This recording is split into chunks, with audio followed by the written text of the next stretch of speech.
Hola toute la famille et bienvenue sur la chaîne de la famille Q. Aujourd'hui, on se retrouve pour une vidéo toute simple. Aujourd'hui, on va traiter de l'attention du chiot et notamment d'une phrase que je sais pas si tu l'as entendue, mais en tout cas moi je l'ai entendue à l'époque. 1 minute d'attention par mois d'âge. Qu'est-ce que c'est que cette merde ?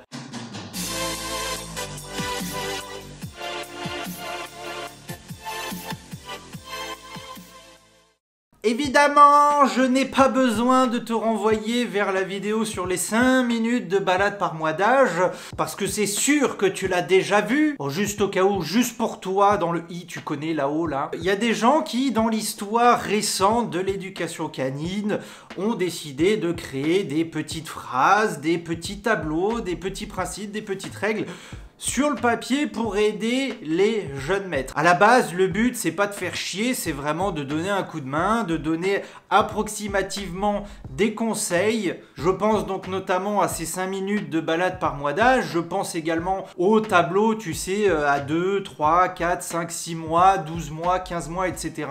Les activités que tu peux faire. Sur le papier, faire un truc résumé pour essayer d'aider les jeunes maîtres, c'est sympa, mais le problème, c'est qu'en pratique, malheureusement, tu te retrouves avec un truc un peu merdique. Donc c'est notamment le cas pour cette phrase la plus connue de toutes, les 5 minutes de balade par mois d'âge, c'est de la merde. Et on a la même chose avec l'attention du chiot. En principe, à part si t'en fous plein la gueule à ton chiot, c'est censé être quand même moins problématique que le fait de ne pas assez le sortir ou le fait de trop le sortir en balade. La phrase en elle-même, elle veut dire 1 minute d'attention pour l'apprentissage, pour l'éducation, l'apprentissage du assis, du pas bouger, par mois d'âge. Comme les 5 minutes de balade par mois d'âge, genre le chiot il a 3 mois, tu peux le sortir que 15 minutes, pas plus. Et ben là ton chiot il a 3 mois, ça veut dire qu'il peut pas t'offrir plus de 3 minutes d'attention. Bon, si tu t'y connais un minimum, ou alors que t'es pas trop couillon, tu te doutes que, bon, ça veut pas dire grand chose. Bah, c'est à peu près tout ce que je voulais te dire aujourd'hui quoi. Si on analyse un tout petit peu plus loin, 2 minutes, le temps quand même de sortir une vidéo qui sert un petit peu à quelque chose, ça voudrait dire quoi? Ça voudrait dire que ton chiot, genre à 3 mois, il peut avoir une attention de 3 minutes sur toi pendant lequel tu vas lui faire du assis, du coucher, du pas bouger, du machin. Mais aussi dans l'autre sens, ça veut dire que tu peux pas dépasser ces 3 minutes. Top chrono, pas plus, pas moins. Bon, évidemment, il y a des gens qui te disent jusqu'à 3 minutes. Et là, tu commences gentiment à déjà modifier un petit peu la phrase en elle-même et sa perception, histoire de commencer un petit peu à comprendre. Bien sûr que ça veut rien dire, ce 1 minute d'attention par mois d'âge du chiot. C'est pas parce qu'il a 2-3 mois qu'il peut avoir 2-3 minutes d'attention focus sur toi. Il peut à l'instant T en avoir beaucoup moins. À l'instant T, t'es dans une situation de zoomies, donc là, tu peux t'attendre à même pas 3 secondes d'attention sur toi, sauf si c'est pour te bouffer parce que t'essayes d'intervenir alors que justement il est en pleine crise de zoomies. Faut pas intervenir dans ces cas-là, tu te barres. Ou alors le chiot, tu l'as trop baladé dehors, le machin il a 2 mois et demi, tu lui as mis 50 minutes de balade active dans la gueule. Faut pas s'attendre à une réactivité de ouf et à une attention de ouf. À l'inverse, bien sûr que même un chiot de 3 mois est capable d'avoir plus que 3 minutes d'attention. C'est possible, hein. Ce que j'aime bien, c'est simple, c'est d'expliquer au jeune maître qu'il faut pas en mettre trop dans la gueule d'un coup à son chiot. Je trouve ça un petit peu dommage d'en créer un principe mathématique qui n'a aucun sens, aucun lieu d'être pour expliquer ça, parce que je suis en train de te le faire avec mes propres mots.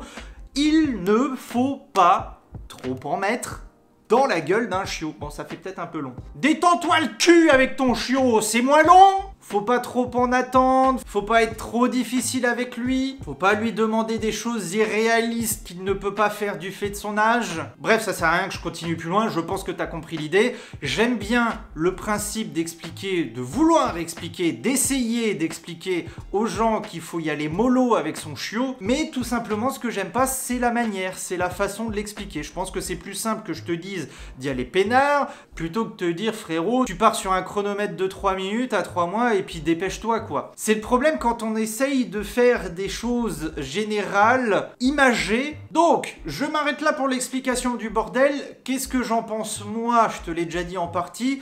Pour résumer, je veux que tu retiennes une chose, cher jeune maître de chiot ou futur jeune maître de chiot, ou jeune futur maître de jeune chiot. Vas-y tranquillou quoi, vas-y mollo. Bien sûr qu'à aujourd'hui, en 2022, il y a encore des gens qui croient que on peut bosser la marche en laisse pendant 1 heure avec un chiot de 2 mois et demi, 3 mois. c'est de la folie pure. Bien sûr qu'à l'inverse, même une petite boule de poil est capable, dans les bonnes conditions, d'avoir de l'attention sur son maître sans vouloir forcément le mordiller, faire de la merde. Dans les bonnes conditions, ça peut arriver à un âge très jeune. Les 3D, tu lui demandes un truc trop difficile, il y a trop de distractions, tu ne l'accompagnes pas assez. Le fait qu'ils sont jeunes et que là-dedans, il y a rien qui va, hein, ils sont pas encore développés. Je vulgarise de ouf là, mais tu te doutes bien qu'une petite bête de 2-3 mois, voire 4-5, tout n'est pas complètement développé.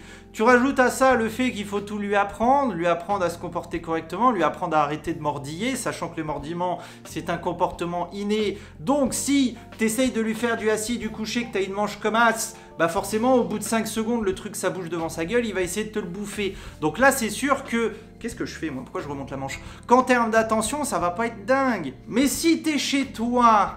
qu'il n'y a rien qui dépasse, qu'il n'y a rien qui flotte, qu'il n'a rien envie de bouffer, qu'il n'y a pas de distraction autour, que tu es dans un univers sans bruit, sans truc de ouf, bah même à 2 mois, tu es capable de faire un petit peu 10 minutes d'éduc gentiment. Mais sachons raison garder, on va pas lui foutre 1 heure d'éduc dans la gueule, même à 3-4 mois, c'est trop. Et c'est le problème des écoles du chiot aussi, c'est que bah c'est trop.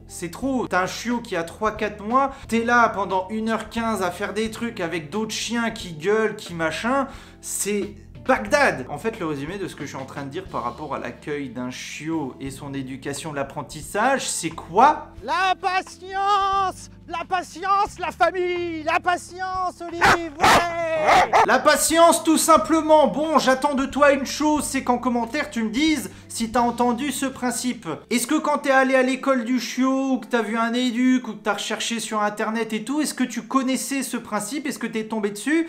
Et bah surtout, bah qu'est-ce que t'en penses, hein? Parce que juste me dire, oui, j'en ai entendu parler, prout, ça me fait plaisir pour le référencement, mais n'hésite pas à aller jusqu'au bout de ta pensée, ma gueule. Bon bah pour une fois, une vidéo simple et pas trop longue. Allez, bisous!